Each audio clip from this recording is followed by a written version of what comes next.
Magandang araw at magandang buhay, lalo na sa ating mga minamahal na mga senior citizens.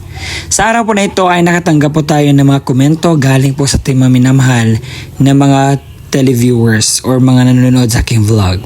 Sabi po dito, Sir, sa Sorsogon Wen po, sa Zamboanga del Sur at sa CDO, kailan po ba ang payout? At sa araw po na ito ay may dadala kong magandang balita sa inyo na dapat nyo po itong tapusin hanggang sa dulo nang sa gayon makuha mo ang punto ng video kong ito. Attention sa lahat ng mga senior citizens, may payout releasing na, payout schedule, February 16, 2026. Alamin natin ang buong detalye sa balitang ito. Ang mapakinggan nyo ngayong araw ay ang mga lugar kung saan may magaganap na payout sa Social Pension for Indigent Senior Citizens. Pangalawa, ang mga lugar kung saan may magaganap na payout. Pangatlo, anong oras po ba magaganap ang payout? Pang-apat, mga requirements na dapat nyo pong malaman patungkol po dito. At ito po ang mga lugar na dapat nyo pong malaman. Ang una sa tinistahan ay ang Barangay Pagatpatan. Social Pension payout will be on February 16, 2026. Attention sa mga senior citizens, sa Indangan Gymnasium mayroong magaganap po na conduct physical in-person verification validation of social pension beneficiaries based on the PSA cross-matching result sa February 16, 2026 sa Indangan Gymnasium mula 1:00 ng hapon hanggang 4:00 po ng hapon. Sa Davao City, mayroon po tayong magaganap na annual financial assistance payout sa February 16, 2026 sa Barangay 16-B.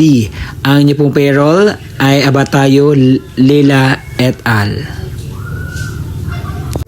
Sa Doongan Barangay Hall Covered Court ay meron pong magaganap na social pension payout sa February 16, 2026 8:00 po ng umaga magaganap po ang inyong pong payout.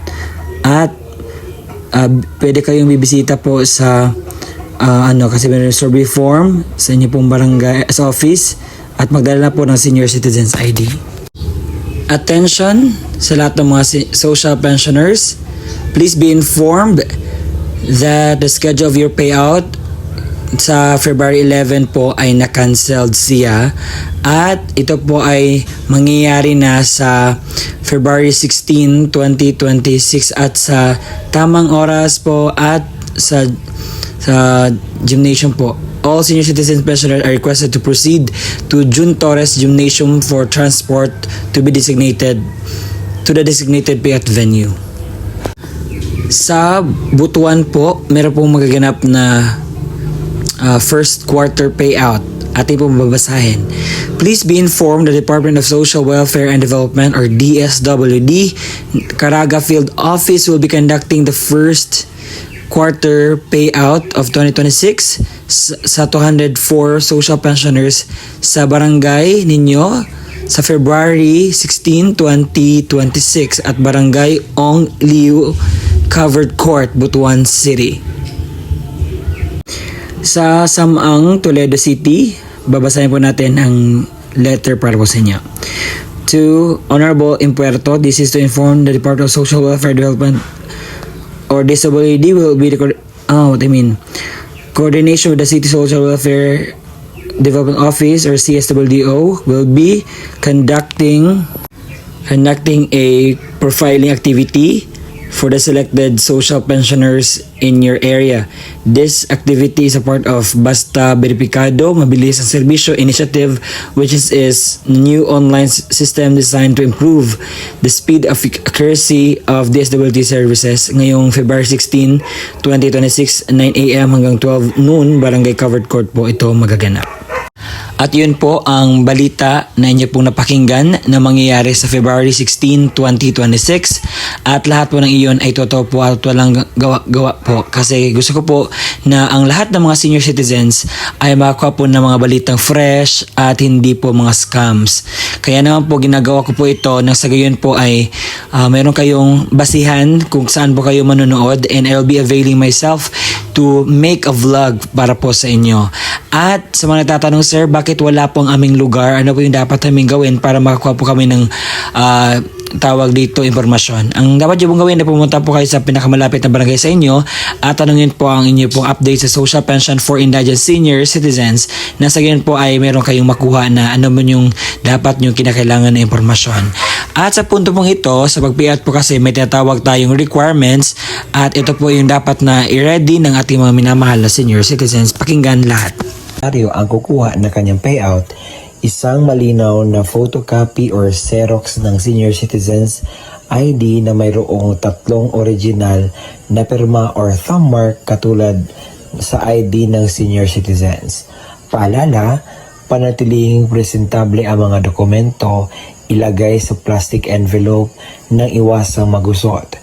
Huwag bilutin ang mga papel at siguraduhin pareho ang pirma o thumb mark base sa senior citizens. Kung authorized representative ng senior citizens or beneficiary ang kukuha ng pensyon, isang malinaw na photocopy ng ID ng senior citizens at lagyan na 3 original na pirma o thumb mark katulad ng nasa ID ng senior citizens. Authorization letter na nagmumula sa MSWDO, CSWDO at OSCA na mayroong original na pirma na MSWDO, OSCA, senior citizens at authorized representative. Isang malinaw na photocopy ng government-issued ID gaya ng SSS, updated PhilHealth ID, Barangay ID, UMID, Voters ID, updated voter certification, updated police clearance ng authorized representative at lagyan na 3 original na pirma o thumb mark katulad ng ipapakitang ID. Paalala, siguraduhin pareho ang lagda thumb mark ng senior citizen, beneficiaryo at authorized representative base sa kopya ng government-issued ID na presenta. Kompletuhin ang mga hinihinging lagda thumb mark sa authorized letter, iwasang magusot at huwag bilutin ang mga dokumento.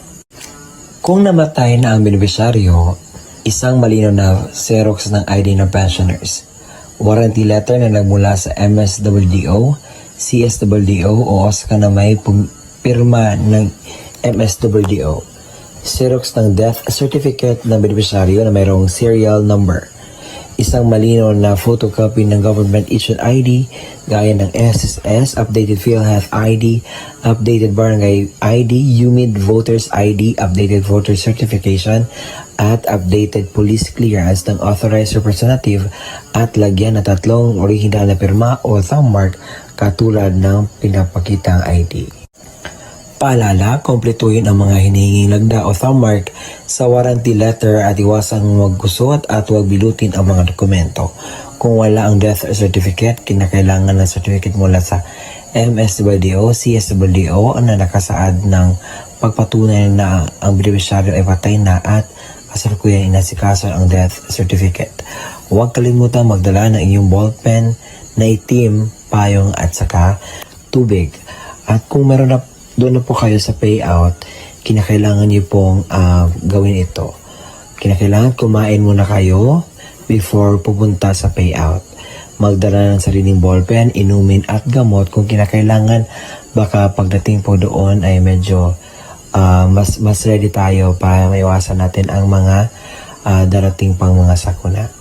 At ang gagawin niyo po is magpila po, sumunod sa mga alituntunin ng payout. At yun po. At yun po ang kumpletong detalye na ating nalalaman ngayon. Maraming salamat po sa walang sawang pagsusuporta, panunood po sa ating mga ina-upload na vlogs. Umabot na po tayo sa 70,000 subscribers. Maraming salamat po. And God bless us all. Gawin natin 100K. Kaya ba? Salamat. Maraming salamat po sa panonood at nasanay nakatulong ako sa inyong araw at huwag kalimutang isubscribe ang aking YouTube channel. Hanggang sa muli natin pagkikita. Bye-bye!